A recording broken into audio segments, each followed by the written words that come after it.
So today's video guys, nandito na kami sa venue ng Marikina Convention Center. Kararating lang din namin and kanina kasi nagligpit na kami ng gamit para sa gagamitin namin bukas. And syempre nakakapagod din naman kasi magbuhat-buhat para bukas. And syempre malayo din yung venue kasi kaya inagaano namin dito. And mamaya kasi kasama nga namin yung mga yung team na iba kasi yung iba hindi available. And ayun dito na kami. Kung gusto nyo mag-book dito ng hotel, pwede naman, sabihin nyo lang kami agad-agad. Ayun, nandito na kami. So malaki yung venue dito.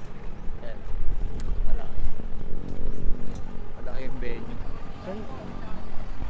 Ayun, ipupunta lang kami kasi may kailangan kami bilhin. Ayun, dito tayo.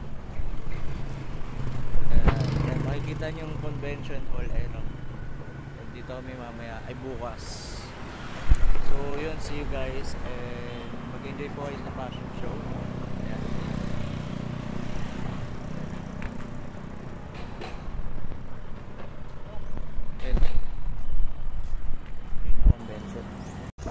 So ayun na nga guys, nakasakay na kami ng tricycle papuntang Marikina Bayan.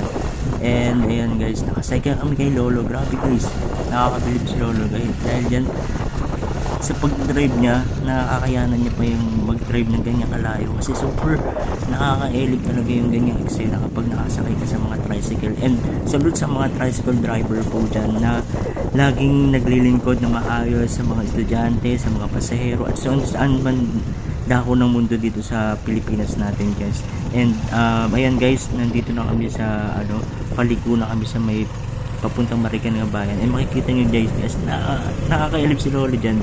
And yung pagpatawid namin dyan papuntang SNR and papunta dun sa may Marikina Bayan, kasi super dyan nakakatakot guys. And sa pagtawid ni Lolo dyan, napaka-ingat sa amin guys. And maraming po salamat kay Lolo kasi kami dyan, maging maganda yung namin, yung pagpunta namin sa pupuntahan namin kasi walang disgrasya, maingat, and alam niya yung talagang totally pupuntahan niya. And ayan guys, tinitingnan ko talaga yung daanan guys kung walang magiging effect or wala magiging delikado. And ayan, alam ni tatay talaga kung saan pupunta. And salute kay tatay na nagnadyan, and support po natin siya. Kung nakita nyo siya guys, dyan na kayo sumakay.